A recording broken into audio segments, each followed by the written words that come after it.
इंद्र ने कहा, हे ब्रह्मपुत्र, हे मुनिश्रेष्ठ, हे सर्वशस्त्र विशारद, हे देव, व्रतों में उत्तम उस व्रत को कहिए जिस व्रत से प्राणियों को मुक्ति लाभ हो। हे ब्राह्मण, उस व्रत से प्राणियों को भोग और मोक्ष की प्राप्ति हो। भारत महादेव, श्री शिवाय नमस्तुभ्यम। मेरे यूट्यूब चैनल पे आप सभी का बहुत बहुत स्वागत है। श्री कृष्ण जन्माष्टमी की कथा के लिए सबसे पहले हाथ में थोड़ा सा अक्षत और पुष्प ले लीजिए। उसके बाद कथा सुनना प्रारंभ करिए, क्योंकि कोई भी कथा सुनने के लिए हमें खाली हाथ नहीं सुनना होता। नारद ने कहा, त्रेता युग के अंत तथा द्वापर युग के प्रारंभ काल में नीच कर्म को करने वाला पापी कंस नाम का दैत्य उत्पन्न हुआ। उस कंस की महाश्रेष्ठ सुंदरी बहन देवकी नाम वाली थी। उस देवकी से उत्पन्न 8वां पुत्र दानव कंस को मारेगा। इंद्र ने कहा, हे नारद, उस दैत्य की सविस्तार कथा कहिए। क्या पुत्र अपने मामा का वध करेगा अर्थात मारेगा? नारद ने कहा, एक समय की बात है कि दुरात्मा पापी दैत्य कंस ने दैवज्ञ से पूछा कि हे विप्र, किस प्रकार मेरी मृत्यु होगी? ज्योतिषों ने कहा, हे दानवाधीश यादवेंद्र, वासुदेव की पत्नी देवकी, जो कि बोलने में बड़ी ही चतुर तथा आपकी बहन है, उसका 8वां पुत्र जो कि शत्रुओं को परास्त करेगा, कृष्ण नाम से विख्यात होगा, वही सूर्योदय के समय तुम्हारा वध करेगा। कंस ने कहा, हे दैवज्ञ, बुद्धिमानों में श्रेष्ठ, कहिए यत्न पूर्वक किस मास, दिन और समय में वह मुझे मारेगा? दैवज्ञ ने कहा, हे दानव शेष, माघ माह के शुक्ल पक्ष की सप्तमी तिथि को महात्मा कृष्ण के साथ तेरा घोर संग्राम होगा। उसी संग्राम में तुझे मार डालेगा। इसलिए हे कंस, तुम अपनी रक्षा का प्रयत्न करना। नारद ने कहा, हे देवराज, दैवकी के यह कहने पर कंस को श्री कृष्ण मारेंगे, इसमें तनिक भी संदेह न था। अर्थात सुरेश्वर कंस की मृत्यु दैवज्ञ के बताए हुए उस समय पर श्री कृष्ण के हाथों में अवश्य ही होगी। इंद्र ने कहा, ही मुनि पुंडव, उस दैत्य की कथा कहिए। कैसे कृष्ण की उत्पत्ति हुई? कृष्ण के द्वारा कंस कैसे मारा गया? किस प्रकार बार बार उसके साथ युद्ध? ब्रह्मपुत्र मुनिश्रेष्ठ, उस पूरी कथा को मुझसे कहने की कृपा करें। कंस नामक दैत्य ने अपने द्वारपाल से कहा, मेरे प्रिय बहन की पूर्ण रक्षा करना। उस द्वारपाल द्वारा ऐसा कहने पर उसी समय देवकी दुखित हो जल के बहाने घड़े लेकर तालाब पर गई। वहां मेघ की छाया की तरह बहुत बड़े लंबे वट वृक्ष के नीचे बैठकर देवकी रुदन करने लगी। उसी समय सुंदरांगी यशोदा नाम की स्त्री ने आकर देवकी के प्रति सुंदर वाणी द्वारा कहा, हे कांते, क्यों कर बारंबार रुदन करती हो? हे कल्याणी, अनुग्रह पूर्वक मुझसे कहो। उस दुखित देवकी ने यशोदा के प्रति कहा, बड़ा पापी दुष्टम कृत्य मेरा भाई है। उस भाई ने दुबुद्धि द्वारा मेरे पुत्रों को मार डाला है। हे नंद वल्लभ, इस समय मेरे घर में 8वां पुत्र है, उसे भी मारेगा, इसमें कोई संशय ना है। वह 8वां पुत्र रूपवान और सुपुत्र होगा। कंस उस मेरे पुत्र को भी मारेगा।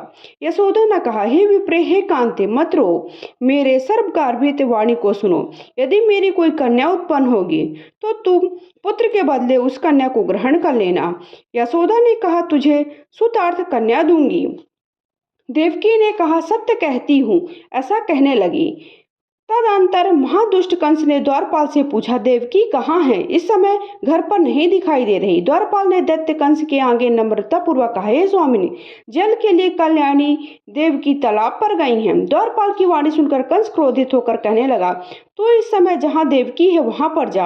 आज्ञा पाकर द्वारपाल ने देवकी को देखकर यह वाक्य कहा, हे बहन, किस कारण से तुम यहाँ पर आई हो? कंस के सेवक के ऐसे कहने पर देवकी ने कहा, मेरे घर में जल नहीं है, अतः मैं जल के लिए आई हूँ। द्वारपाल ने इतना कहकर देवकी अपने घर पर आ गई।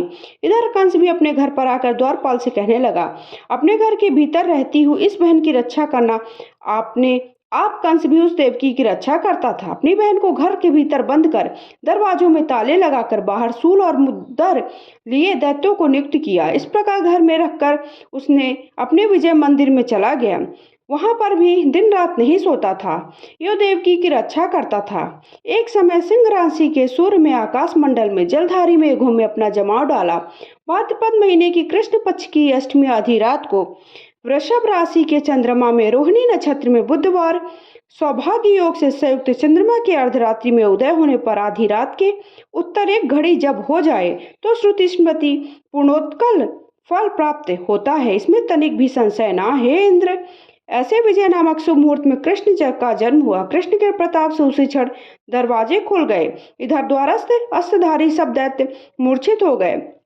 वासुदेव जी देवकी के आगे उठ खड़े हुए। देवकी ने जल्दी से अपने स्वामी से कहा, हे स्वामी उठो, इस पुत्र को लेकर गोकुल जाओ, वहां पर इस पुत्र को नंदगोप के रमणी घर में यशोदा को दे देना। हे यादव श्रेष्ठ, यशोदा को कन्या उत्पन्न है, उसे ले आना। तब वासुदेव जी यत्न से पुत्र को लेकर यमुना की ओर चल पड़े। बहुत जल वाले मार्ग में जाते उस पूर्ण जल वाली नदी को देखकर वासुदेव बहुत चिंतित हुए। मधुर वाणी से कहा कि मेरी मृत्यु यहाँ पर होगी। पुत्र के जीवन को भी संदेह यहाँ पर उपस्थित हो गया। ऐसा मन में विचार कर बहुत तेज यमुना नदी में प्रवेश किया। जल पूर्ण यमुना श्री कृष्ण जी के चरण स्पर्श करते हुए क्षण मात्र में थोड़े जल वाली हो गई। वासुदेव गोकुल में जाकर नंद के घर के समीप जैसे ही देवकी से कहा, उस बालक को यशोदा को समर्पित कर दिया। अपने वचन की रक्षा करते हुए यशोदा ने अपना पुत्र लेकर के कन्या को उन्हें वापस कर दिया। प्रातः काल वे सब दानव उठ गए और क्रोधी कंस ने द्वारपाल से कहा, आज देवकी ने क्या किया, इस बात को मुझे जानकारी ला कर दो। यह सुनकर द्वारपाल देवकी के समीप जाकर बारंबार रुदन कर कन्या को देखकर द्वारपाल ने कंस के प्रार्थना की, हे राजन, अति सुंदर कन्या उत्पन्न हुई है। सुनकर क्रोधित तो कंस ने द्वारपाल से कहा, कौलिक नाम वाले रजक को कन्या दे दो। उस दुरात्मा द्वारपाल ने जल्दी उस कन्या को धोबी को दे दिया। उस धोबी ने कन्या के हाथों में लेकर जल्दी पत्थर को चट्टान पर फेंक दिया, लेकिन भगवान विष्णु की माया से वह कन्या बाहुओं को उखाड़कर आकाश में चली गई। अंतरिक्ष में जाकर विद्युत रूपा होकर कहा, नंदगोप के श्रेष्ठ में जो बालक है उसके द्वारा दैत्य कंस की मृत्यु होगी। वह कृष्ण रूपी विष्णु है, इसमें तनिक कोई संदेह ना है। नंदगोप के घर मैं तेरे को मारने वाले ने जन्म ले लिया है, उसी के हाथों तेरा मरण होगा। वह सत्य है, मेरा नाम तो वैष्णवी है, मैं जगत गुरु भगवान विष्णु की माया हूँ। यह कहकर वह स्वर्ग चली गई। जब कंस ने ऐसी वाणी सुनी तो कंस अति क्रोधित तो नंदगोप के उत्तम घर में एक स्त्री को भगवान कृष्ण का वध करने के लिए भेजा। उस स्त्री ने जाकर प्रेम से बालक को स्तन पिलाया। स्तनपान कराते हुए कृष्ण के स्तन द्वार से प्राण खींचने लगे। स्त्री ने कृष्ण कृष्ण की रटना लगी। उस शिशु ने स्तन छोड़ दिए तो वह व्याकुल हो गई।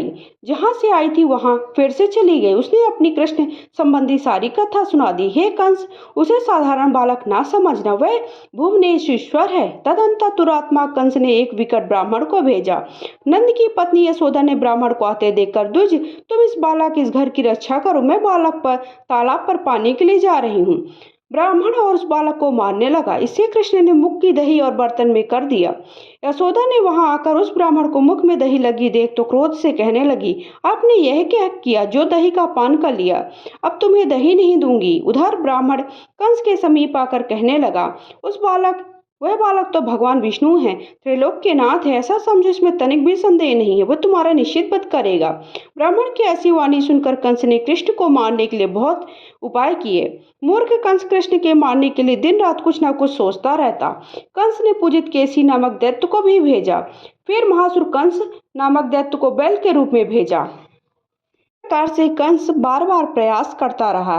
अंत में माघ माह की शुक्ल पक्ष की सप्तमी को मारकर भूमि से बना दिया। श्री कृष्ण ने कहा, हे दैत्य, हे नीच, उठो, मैं अब महायुद्ध स्थल पर तेरे साथ युद्ध कर तुझे मारकर महितल पर क्रीड़ा करूंगा। ऐसा करते बड़े क्रोध से महितल में पड़े दैत्य शिवर बालों को पकड़ लिया। महादैत्य कंस को घुमाकर पृथ्वी पर पटक दिया, जिससे वह असुर मर गया।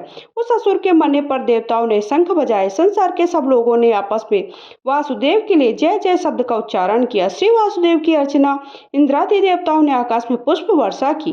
वासुदेव तथा महारथी बालभद्र बड़े प्रसन्न हो नंद देव की वासुदेव यशोदा संसार के सभी प्राणियों में हर्ष मनाया गया।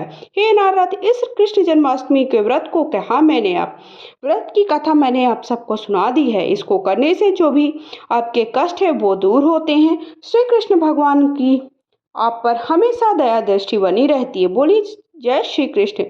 कृष्ण भगवान की जय हो। हर हर महादेव। श्री शिवाय नमस्तुभ्यम।